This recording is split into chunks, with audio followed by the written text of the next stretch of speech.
Good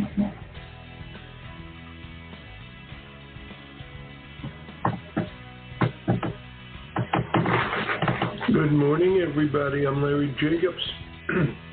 Pardon me. Okay, this is the 7th of June, 2023, the day after, and I just want to keep saying this today, the day after the 79th anniversary of D-Day. Okay, an amazing day in American and world history, and I just want to say there's not too many of those men who invaded the beach alive these days, but there were a few I saw on TV, and it's just amazing to even think about it and how important it is. So just let's not forget it. Okay, it's really, really important, and it matters to me because I'm an old history teacher. Emphasis on both the old and history. So we'll go from there. Anyway, welcome to today's show. I've got RANDI ECONOMOU here. She's our good friend. She's the CEO of CAPSTONE Publishing, and she leads a team of 200 plus dedicated professionals that create books and ed tech products primarily focused on K-5 students. And I want to emphasize that she is a former teacher herself, now leading a team, or one of the great female leaders in our industry, of 200 dedicated professionals in education. She knows what she's doing with the experience of education and with the business background. She's CEO of CAPSTONE, and she has brought my good buddy, my old friend John Costilla, who's their Chief Marketing Officer and their Chief Innovation Officer at CAPSTONE. We're going to today talk about reading, summer reading, and also how to prepare for next year. And I know school is just ending in some places and will end at the end of the month, but we got to think about it. We do not want a summer slide. We want to prepare, get the right products, et cetera, et cetera. So it's going to be a great show with RANDI and John. We're going to archive it over at ace-ed.org. That's our home website for our American Consortium for Equity in Education. And over there, you can look at the awards icon, click through. It's our Excellence in Equity Awards. Please nominate companies, products, friends, colleagues, whatever. Okay, we love to have it. Last year, we had a slew of nominations. We've added more categories this year, and I can't wait to honor those people as we get that done. The nominations are open through August 4th. Also, the new issue of our magazine, which is the online journal Equity and Access, you'll see the cover over there at ace-ed.org. Check it out. It's really a nice issue. And we archive all the podcasts over there. Everything we do is free for you, for everybody at ace-ed.org. So please check it out, join with us, and enjoy what we're doing. And enjoy today's show. I'll say ladies first. Good morning, RANDI. It's Larry here. Good morning, Larry. It is wonderful to be with you again today. How are you? Always a pleasure to have you here. And John, welcome, my old buddy, John Costilla. Yes, it's good to hear your voice, and excited to join you today. Been missing you. I'm thrilled. Yeah, I'm thrilled you're here. It's good to have you on. All right, I got to say something else before we go. I got to thank over at CAPSTONE Denise and Amy for putting the show together today. Okay, we worked on it yesterday. We got it together today, and I know everybody chipped in, but they handled the details. So thank you, Denise, and thank you, Amy, over there. Okay, at CAPSTONE, which is capstonepub.com. Everybody, you can also go to one of the other products, pebblego.com.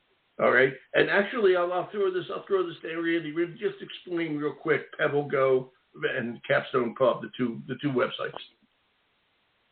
That's great, John. Do you want to take that one? Or go ahead. Oh, yes, and I'll just say that, I'll go ahead and go. CAPSTONE has been creating engaging, fun content for more than 30 years, and our solutions have impacted millions of kids worldwide. But CAPSTONE offers PebbleGo Next, which is a research hub for students to do amazing research across all grades, like K through 5 and up into 8th grade. But we also have our CAPSTONE ebook titles, over 10,000 titles that range the gamut of student interest, readability, and creates lots of learning for kids. We also have a solution called Connect, which is a tool that brings it all together. So when teachers are looking to find the right source that aligns to the standards and the instruction that they're teaching, then they can pull all of our great content, be it ebook, article, activity, video, any of those pieces all come together. So we're looking at a way to really bring all this to make teachers' jobs a little easier and value the work that they do with great content. And we do value the work they do, and you guys do great work to help them support them. Thanks, John. That was a good overview. I'll say it again, capstonepub.com and pebblego.com. Okay, and all these things, they're all connected, and you'll be able to go everywhere and see everything they're doing. Randy was on the show probably a month ago, maybe a little more. We talked about summer reading and all that sort of stuff, and we can continue that conversation. I always enjoy that, but we got to look at it. School's ending, and I hate to do this to everybody, but I got big news. It's going to start again. All right, and that's the good news, I guess. It is going to start again. And we got to look at what's going on out there, and you guys have your fingers on the pulse of reading and literacy, et cetera, in particularly K-5. Okay, and that's important. So Randy, okay, I'll do this with you. Okay, what does reading look like in the school year ahead? If you want, you can pass it to the big guy. Wow. No, I appreciate that, and I appreciate the question. And, I wish I had a crystal ball and I could tell you exactly what reading would look like in the fall. But one thing we know is that, summers are a time for more learning loss and more gaps. Yeah. I mean, we do all we can to team up with educators and to make our resources available so that kids can read all summer long. But many kids don't spend the summer reading, and so summer learning loss is real. And, one thing that we know is that teachers are going to have to get back and do what they do and, motivate reading and dive in and motivate, kids to read more and really, really be thoughtful and, regimented about their reading instruction. And, one thing that has been gaining momentum for a while, right, because we know that we lost like 30 years of progress with the pandemic, and we know that, I mean, it's crazy to think about, and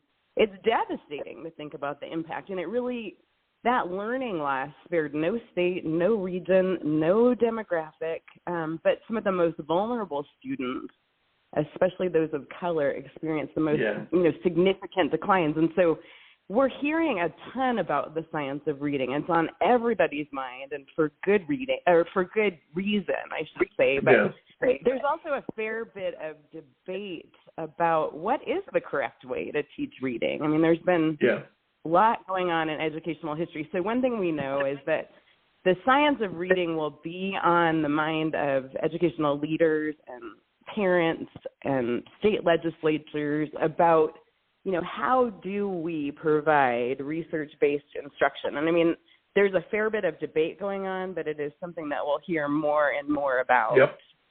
Helping kids read using research-based methodology. And one thing that we know works is direct intentional phonics instruction. So I believe that will be something that is very clear, something we hear a lot about in back to school time. Yeah, and a couple of things. Just the phrase, the science of reading, implies that it's strong. We really have to look at all sides of it, But we are behind in reading, It's a great terminology, all right? But we got to really look at it and understand it and make sure that educators are taught to teach it that way if it's the right way to do it. And that, of course, is the whole thing. I want to get into that with you and John in a minute, but I have to ask, you brought this up. When I was a kid, by the way, this is about 12 billion years ago, dinosaurs ruled the earth. But when I was a kid, we really enjoyed, all my friends did, and we weren't nerds or anything, but we enjoyed reading in the summer. Now we did other stuff too, but we enjoyed reading in the summer. There were I'm showing my age, the Hardy Boys. The girls read Nancy Drew and Cherry Ames. Tom Swift Jr. But there was reading. And we were pretty thrilled, I think, with Golden could articulate it, but that we could read. Today, they not only fight with TV, which obviously we had, but they also fight with reading fights with video games and just a full calendar for kids. Everybody who's got kids these days knows what that's like, and you're competing with a lot of things. What are your thoughts on that? How do you feel, Randy, about kids reading these days in the summer, as opposed to, here I go, I sound like a 90-year-old man, okay? Right. What it used to be like. It's just different. I think it is different, and I think, even in my own home, I celebrate reading and, when Emma can share about words that she's learning, because reading looks different. I mean, sure, kids don't have, books, as many books that are on the shelf that they grab and, sit and read. I mean, some kids do, but most kids, by and large, are reading, but they're reading in a different way. They're reading snippets of information that is literally at their fingertips that they can find on the internet, or something that they're Googling for, something that they're asking Alexa or Google to share with them. It is really, really different than sitting and enjoying reading. I mean, they're reading and they're motivated to dive in and read things that they're interested in reading. And so I think it looks different. I think as parents, as teachers, as motivators of reading in our communities, we need to celebrate what they are reading and dive into it. And, at Capstone, we want children to fall in love with reading. We want them to still read books, but it's something that just looks a lot different than it's ever looked before. But I would say the reading is happening. It's just snippets, and we've got to compete for the attention of children to get them reading, if that makes sense. Yeah, it does make sense, and I have to add that you guys at Capstone are a clear example of it all falls on your shoulders. Okay, you guys produce and publish the product that the kids are going to be reading, and you have to be on top of this. I mean, it's you two. Okay, John and Randy, it all rests on you. You're like the beacons, like the Statue of Liberty. There you go. You got to do it. So we're John, up for it. Yeah, I know you are. And John, you go into schools all the time. Okay, you're director of marketing. You know the pulse of what's going on. Literally, you're in the trenches with all the teachers, etc., the heads of departments, etc., curriculum directors. What are you hearing out there regarding the science of reading? And this must come up in every and the NAEP scores in every conversation you have with a school district. What are you hearing out there? John Costilla. Absolutely. Yeah, thank you. So, Welcome, that's can you hear me? That's a big question, but I'll just start with this.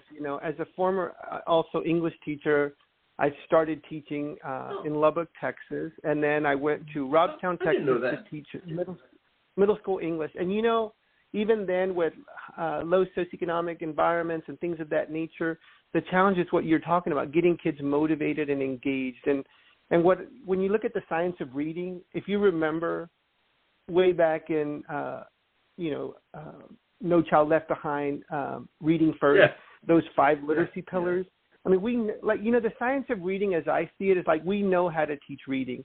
We know that good phonics, phonemic awareness, fluency, vocabulary, comfort, all those are key pieces. I think what we're getting to today and what you're hearing is this idea of explicit and systematic instruction. So like being more intentional. And here's the thing that I look back, and I've been, as a former educator in the 90s and in this space for 30 years, I remember a report called A Nation at Risk, and it was all the reasons why we failed.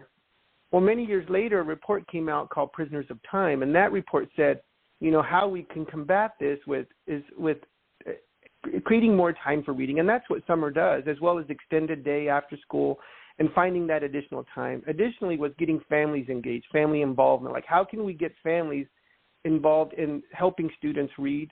And then also equity. How do we create equity? And so technology can do that. And then motivation. So time, family, equity, and motivation. So you take those elements with this deep science of explicit and systematic instruction. And again, as we look at the science of reading, yes, there's the decoding, there's the phonics and decodable. There's a big focus on this idea of phonics. But we can't miss the point of vocabulary, background knowledge, fluency. And those are the parts that says take what you know and apply it. And one form of research is so simple. The more kids read, the better readers they become. And so, yes, we need the systematic, explicit. But, when you say you guys are it and we're up for it because we create great content that engages and award-winning, like Newbery, Caldecott-winning titles. But to me, I think that's the key is that getting what we call a collective impact, bringing all of these, like we don't want to sell books, we don't want to sell articles, but we want to help close the literacy gap. When we work with districts, we don't want to say, here's another book, here's another title. We want to know, what problem are you trying to solve? And that is, close that gap, get kids reading by third grade and beyond so they have a viable workforce. Yeah. But I think the science of reading is key. I would just say, focus on all the elements that can support that. Yeah, and what you just said, we gotta.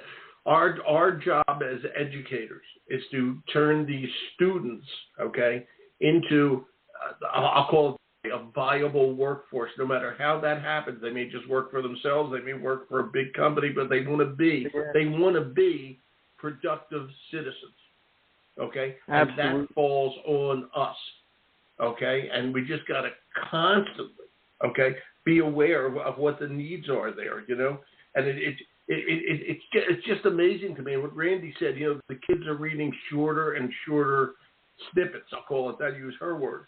Okay. And John, let me ask you this. I want to just get into when you talk to a superintendent or a curriculum director, what do they usually say to you? And I know they say they love your product and all that sort of thing, but what are they really? What are they saying as you, and I know you do, get down into the weeds with them? What's the thing? Are they feeling frustrated these days? Okay. Do they want more picture books? Do they want longer stories? How's it working out? What's shaking out there? Just from what you hear anecdotally. I think the biggest piece is just engagement, both teacher and student engagement. I mean, we look at COVID and all the impact that it had, not only the learning loss, but sort of the teacher recruitment retention. And so, what they're looking for is, I think, is really focusing back on education and teaching and learning. And so I just got to tell you this quick story. On Monday, I had a visit with a principal out of Paso Robles, Georgia Brown Elementary School in California. Her name is Celia Moses. I'm throwing a shout out to you. And one of the things that she said was my job is to build capacity and create systems thinking approaches. And so when teachers have that capacity to develop and learn, one of the things she said was our goal was, the teachers had written their goal of getting 70% of those kids at grade level reading, or at least understanding the phonemic and decoding pieces for kinder. And she goes, what about the other 30%? And it was so powerful as they were setting their goals. They set that goal at the beginning of the year. We met with them, and they used Pebble Go 3 times as much as they typically used because they embedded it into those elements of family. But what she said at the end of the year, 97% of those students at kinder knew all of their sight words, their sounds, their decodables. And 98 or so percent, I'm blanking on the number, first graders were reading. So the power of just focusing on instruction, and I think it narrows down to teacher engagement, motivation, student engagement, and motivation are really high factors. And so a lot of the content we provide is doing that. And one of the things she said, the reason we love Pebble Go and Capstone is because of ease of use. And she goes, we can look at the data. Thank you. She goes, but one of the things we know that when we build systems thinking into our model and build teacher capacity, then we know that we can achieve our goals, and they did it. So I think those are the big pieces. When you said about 70%, your next sentence covered exactly what I was thinking. What about the other 30%? But I get that, because you have to have, if I may, realistic goals. Okay? Of course, every educator wants 100% of their kids to learn. Okay? 98%, I'll give them, that's pretty damn close. Okay, but you got to be realistic in these days, and they didn't want to make themselves feel like they were doing something wrong. We can get to 70. Fact of the matter is, as most teachers can do, they got to 100. Okay, they got to 100. That principal really had something good to say. And by the way, I love the way you translated what she said, because principals have to think so much further out than what it used to be. Okay, she's creating a whole environment there. She's got to think about that whole environment, okay, and what the future holds and how it is going to impact everything they do, because like every other district, they can't afford to lose any teachers. They want it all to work. And I think that, go ahead, Jim. I was just going to say, this may be a topic down the road, and I've been following all your recent podcasts on the civil rights, the COSTILLA survey, and the mental wealth, all these topics. You have been, thank you. But here's the thing, it's like, and when you walk into a trade show or a conference for educators, you hear a lot of the same terminology of data-driven decision-making, personalized learning, all of these different sort of trend buzz type words.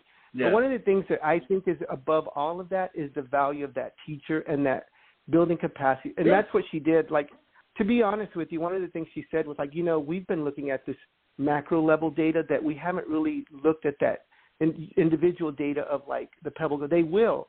But one of the things she said, the reason we see success is because we built systems and teacher capacity. Yeah. And that's the thing, like everybody wants to be valued. And I think at Capstone, good leader. We make great content, but we don't replace the teacher. We don't replace the models that they've built or they're not. We respect and value that. And so that they have a great, wellness program. They have a great MTSS program. They have a great especially at after school IDEA program. What we do is create more engaging content that just elevates it. So again, we respect the teachers and the work they do here.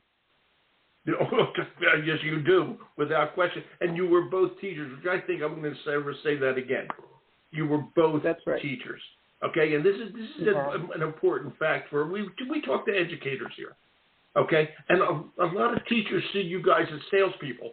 Okay, well, maybe you are. You're trying to sell your product, but you were all educators, and believe me, you still are. And that goes, I have to say it, this for a lot of companies. Okay, most of the companies, the folks come out of being a teacher. All right. Well, go ahead, Joe. To that end, I don't know if you remember this movie. It was called Dead Poet Society, and when Robin Williams got on that desk, sure. He's on that desk.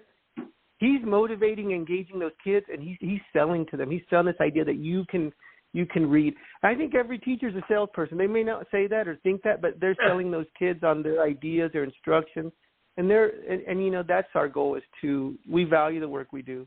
I think at the end of the day, we're still teachers, Well, I was an ex-teacher, and I was in publishing sales for years, and I have to say the skills of being a teacher apply themselves so well to professional sales. Okay, and I don't think a lot of teachers realize that. And I think what you just said is so true. That the reason it does is because we know how to present, we know how to organize, we know how to ask the right questions.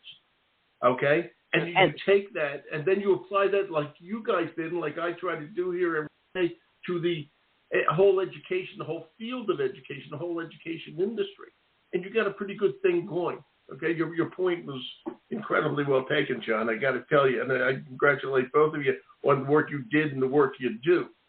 Okay, because I want everybody to recognize that these people are still educators. This is Capstone Publishing's leadership, and they are still educators. That's what they care about every day. It's a symbiotic relationship between the education professionals in the schools and the industry. The industry has to create what you guys need. Okay, it's that simple. So they're always listening and always find out about it. And I got to ask something else here. I'm going to get back to something. Let me throw this to Randy. Okay, Madam CEO. Okay, we talked about the science of reading, which I hope doesn't become a buzzword like everything else in the world. Okay, and we know there are pros to it. We know that. Okay, what are the cons you're hearing out there? You had mentioned to me that you were hearing maybe some cons. I don't know. What are they? When you think about it, when a conversation gets as big as the science of reading and, what we're hearing about it, and we need to get back to realizing it, the science of reading is a converging body of evidence about what works in reading instruction. But literally when a conversation gets this big, it can sometimes get reductive, right? Yeah, good. For some, I think all well-meaning people who care about kids that want to get kids reading, but for many, the science of reading really boils down to phonics, and it's all about phonics, if you will. And I think the discussion really loses sight of all of the other very important pieces, like remembering that phonics is really a tool to help children master reading. But like getting back to the idea that reading is a skill that kids need to be productive, contributing members of society, and that they only need to think about phonics like to the extent that it helps them become better readers. And so like blowing the conversation up and and making it bigger and reminding ourselves as we're diving into these thoughts that the science of reading is, it's a whole big model about word, it's called Scarborough's rope, if you've heard of it, many based on the science of reading and their understanding, but, about word recognition and decoding and phonics, and they're all parts of the model, but so is comprehension and, building knowledge and vocabulary and oral language and writing, all of what we need to do to apply the reading that we do. We need to learn to read with decodable books that, help the beginning reader really learn about sounds and recognize words quickly and effortlessly. But then it's all about reading to learn and, the comprehension and all of the pieces of the model.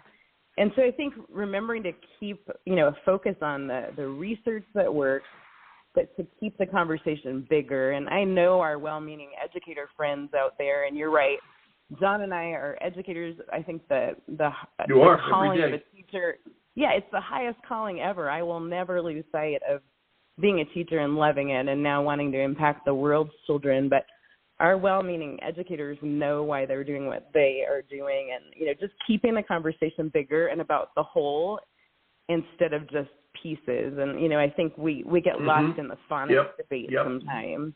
That's everybody gets lost in the gold rush, but you got to be careful about that. You got to be careful about that. Absolutely. And I think, all the points that you and John have been making about giving teachers better support and giving them tools that they need and professional development and resources. I mean, that is what is on every district's mind. How do we support teachers, and then how do we meet kids?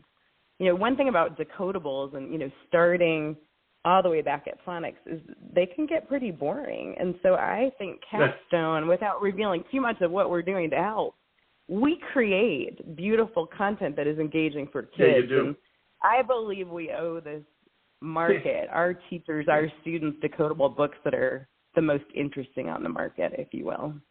And I've said this before to you that, to me, the teaching of reading is magic.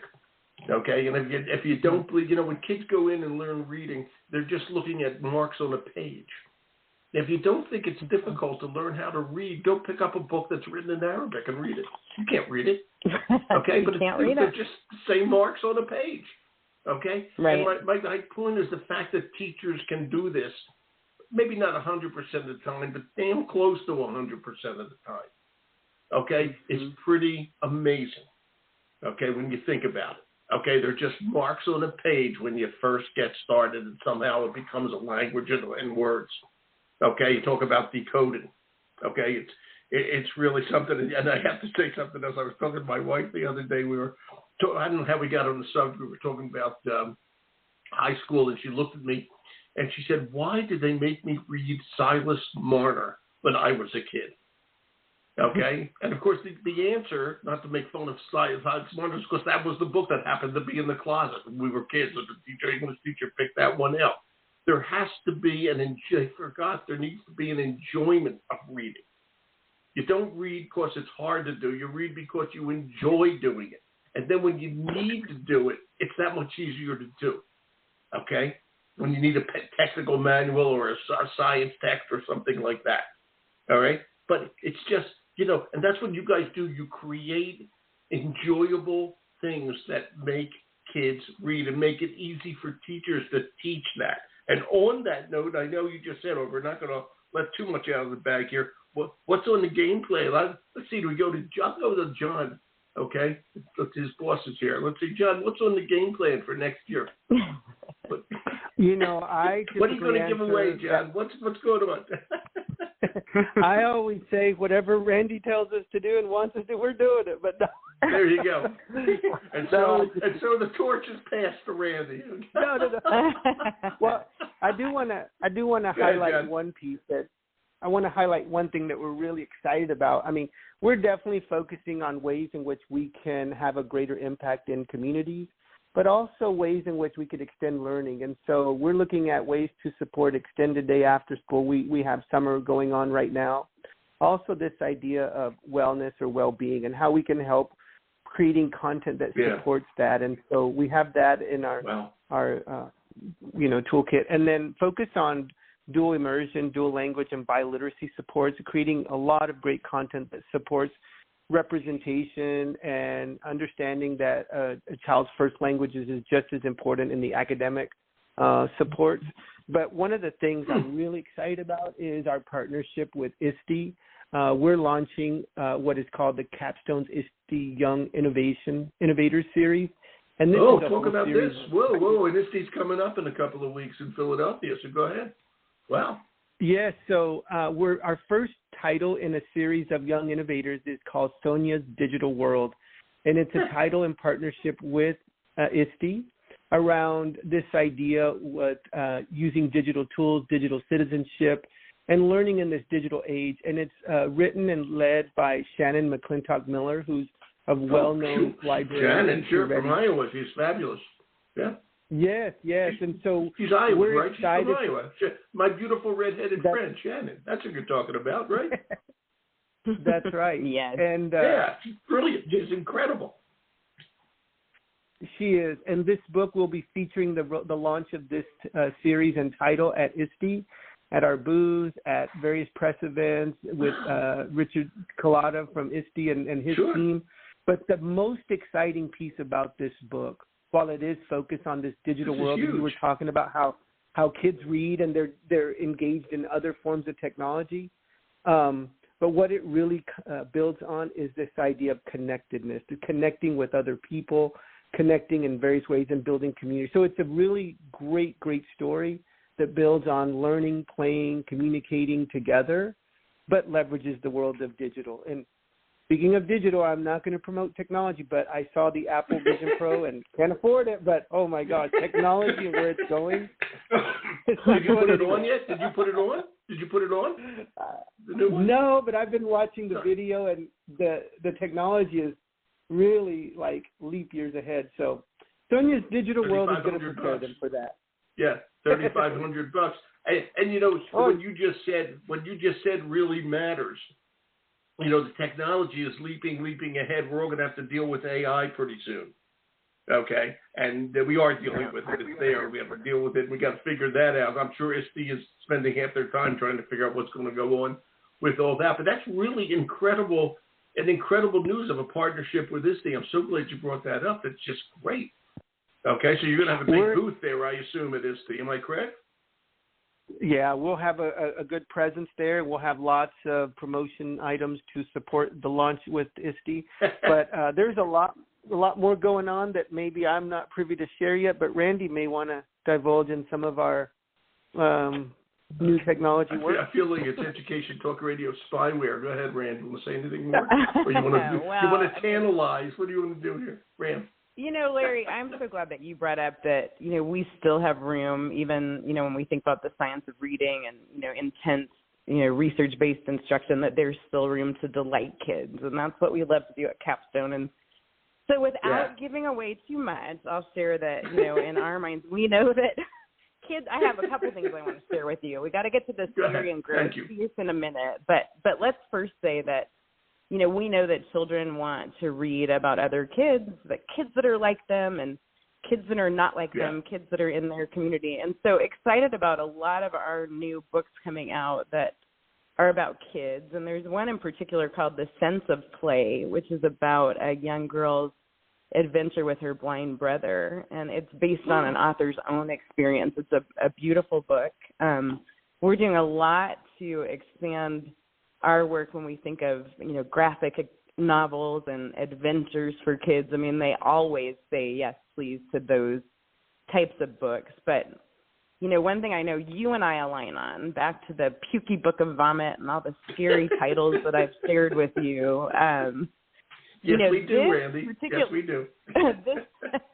Kids cannot get enough of scary books. And so every season, interest in scary books just totally amps up. And in the fall, it will be the same. And so we have loads of stories to scare your socks off, really. Everything from creepy crafts and even books about the kinds of technology that ghost hunters use. I mean, I know you're going to want to read all of our books too, and we could do a whole podcast on that, Larry. We can, and we're going to. We could. We're going to we do should. that. I think we should. And you know what? The point you just made, people love to be scared. And, of course, Stephen King has, written 900 books, okay? He's still the most popular author, okay? And he scares you because scary matters. Scares you. Okay? Scary matters. Yeah. We got to develop our bravery muscles, all of us. Yeah. Bravery muscles out there. But scary does matter, and kids adore and they're delighted by the right kind of scary. And, at Capstone, we know how to make scary books for kids that are scary enough to keep them interested, but not so scary that it keeps them up all night, right? So there's a real science and an art to delivering scary books to kids, and we want our teachers and our administrators and our students to count on us for that because they can. And I think it goes without saying you're not going to keep the kids up at night. We know that. Right. Just you can count on one us. Point, and it goes from there. This is really great stuff. You're doing some fabulous, fabulous work out there. Okay, and I congratulate you as the school year winds down and summer begins, and then the school year ramps up again. For us in the industry, okay, there's really only a month. School is ending in June, late June for the East Coast. It's ended now mostly in the South and the West, but it's back again in August in the South and the West. Okay, so there's really a month for the industry that has off. Okay, that off, so to speak. Okay, that's the only time, and I think every teacher in the country, most of the teachers in the country are off. We got to do something, and I'll tell you the other thing. You guys make it easier on teachers. Okay, and that's a key factor these days. It's just so time-consuming, so tough to be a teacher these days, and everybody knows about the teacher retention problem, etc. All right, we got to make it easy on teachers and appreciate them, but not just say the word appreciate them. Make it easier for them so that they feel good at the end of the day, that they're really getting something done, and that's what you guys do with the products you make. Okay, and I was going to say it might be an unintended consequence, but I kind of think it's an intended one. You want to make it easier for teachers. Okay, to get the job done. You're good at Capstone. You're good at that, guys. Right? Thank you, and you're 100% right. We focus on that every day. We love our teachers. We appreciate them.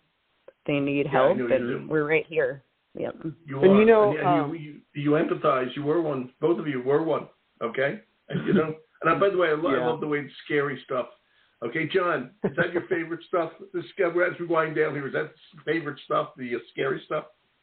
What's your favorite stuff you publish? Yeah, I stay far away from that. I like, what's weird, and I'm kind of a nerd like this. I like biographies, and I'm really bad, documentaries on Netflix. That's how I am with books. I just want to read about people and how they got to where they are and just the background of all of that. But yeah, for sure. But you know what? I wanted to close at least my part in saying that our mission is to help kids succeed by making learning fun. And I think in education there's so much process and documentation, and it is a science. But at the end of the day, if we can ensure that teachers are having fun and they find joy in their work, and students as well, I think we're doing our job, because with great content, kids are excited and teachers are happy. Like I said with the school in Paso Robles, it's easy to use, it's fun, it's engaging, and that's what the teachers want. So we want to make that fun. And you remember that commercial from the 70s or 80s is move over bacon, here comes a sizzling, right? Remember?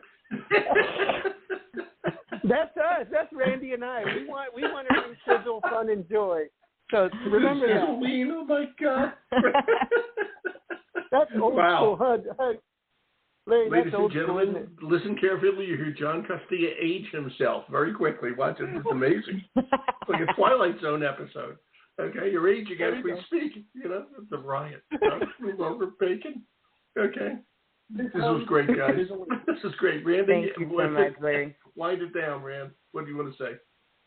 I just want to say thank you. I love getting on the phone and thinking with you on the work that we do to impact educators. And we want to wish all of our teachers and students and administrators a beautiful summer. And you're exactly right. Emma is out on Friday. I get to bring a fruit plate to Emma's school. Back when I was a kid, it was all about graham crackers and goldfish. But I get to bring a fruit plate, so I'm excited about that. They eat their rainbow every day. And she's back on August 1st, so it's a short summer for our teachers in Arizona.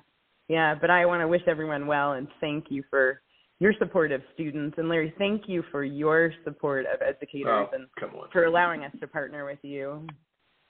It's an honor to have you here. I really mean that. You know that, guys. Okay, but thank you for saying that. I do appreciate it. So, John, thanks, buddy. John, you're in Florida now, right? John, did you move to Florida? Did the move happen? Yes, I'm in Florida, and my wife is 2 blocks from her mom, and I'm like, why didn't I do this a long time ago? She's super happy. Yeah, you're up in the Panhandle, right? That's right.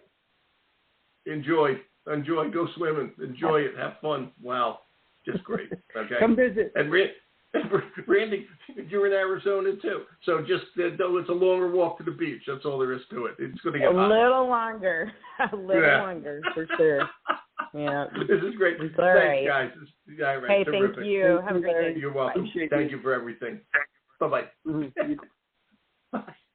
All right. They're great people. That's John Costilla, who's the Director of Marketing and Innovation over at Capstone, okay, and Randy ECONOMOU, who's the CEO. Both ex-teachers, you heard the whole thing. I don't have to go over it again. They're a good company. It's Capstone Publishing at CapstonePub.com, CapstonePub.com, and you can also go to PebbleGo.com. All right, we'll archive over at ace-ed.org. See what we do over there. Everything's free. We'd love you to go over, check it all out, see the new issue of the magazine, etc. I'm Larry Jacobs. Thanks for listening.